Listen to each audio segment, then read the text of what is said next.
করতেছি। বাদাম হুম। কয়টা করে? 10 টাকা করে পিস। কখন 2 টাকা? আজকে শুধু নিয়ে এসেছিলাম। মাঝখানে আমার ছেলে হলো, আমার খুবই আসছিল, মানে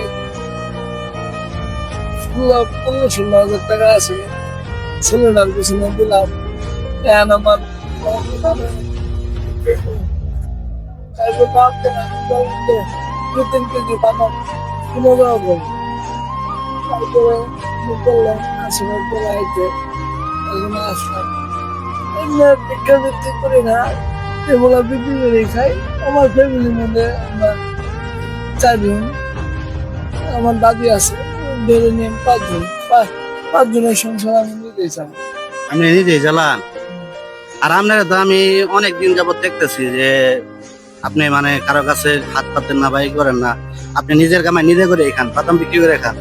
তো আমি দেখলাম যে সবসময় আপনি বাদাম তো অনেকগুলা করে নিয়ে আসতেন আগে, বস্তার মধ্যে করে।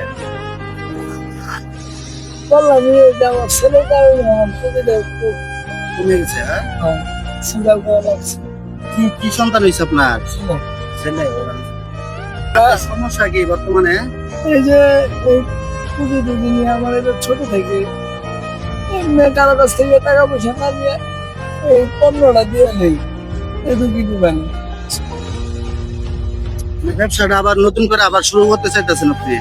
হ্যাঁ, ওই যে দোকান থেকে বাকি বুকি নিতাম, একজন আপনারা আমি বললাম যে ভাই বাকি আর কয়দিন নিয়ে দেবো, ওনারে যে টাকাটা দেবো ওই টাকাটা আমি একটু দেবো, আপনারা কোনো কাজ করবো, এর জন্য আপনারা আমি বললাম। বুঝছি, কিন্তু ভাই আমি তো ওরকম আমারও কামাই নাই কিন্তু, বুঝছেন? আমারও সংসার ছোটখাটোই, আর ছোট একটা ব্যবসা নিয়ে আমি মানে কোন রকম চলতেছে আর কি। কিন্তু সাহায্য করার খুব ইচ্ছা মানুষদের, বুঝছেন? তবে আপনি তো আর সাহায্য চান না কারো কাছে, আপনি নিজের কামাই নিজে করে খান। আমরা এটা জানি, আমাদের এলাকার মানুষও জানে আপনার বিষয়। তো আপনার আমি কি কতটুকু উপকার করতে পারবো? ওই সর্বোচ্চ নিজের তো পুঁজি নাই, এখন আপনি যতটুকু দেন 2 থেকে 3 কেজি বাদাম, 2 কেজি বাদাম হলেও চলবে, মানে আপনি যতটুকু দেন আর কি। 2 কেজি বাদাম হইলে আপনার ব্যবসা চলবো?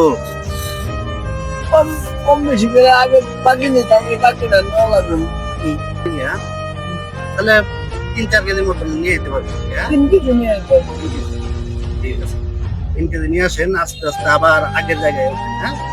আর দোয়া করবেন, আমারও কিন্তু 2টা বাচ্চা মারা গেছে, বুঝছেন? আমি মানে যখন শুনছি যে আপনার বাচ্চা হয়েছে, এই কারণে আপনার ব্যবসাটা ছোট হয়ে গেছে, তখনই আপনার কথা আমি ভাবছি, কিন্তু পারতাছিলাম না। আমার পকেটে কিন্তু টাকা ছিল না, বুঝছেন? আমি কিন্তু আরেকজনের কাছ থেকে নিয়ে আওলাদ নিয়ে আপনার দিতেছি। দোয়া করেন আমার জন্য, বুঝছেন? আচ্ছা, ঠিক আছে, আপনার আমি যাই পারতাছি।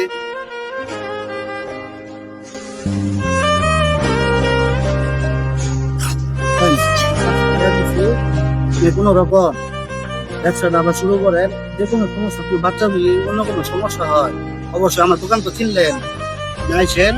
যতটুকু পারে, মানে আমার তার কামাই রোজগার ওরকম নাই, যতটুকু পারে আমি এটা মানুষের চেষ্টা করবো। নিজের রোজগার হইলে তো বড় জিনিস।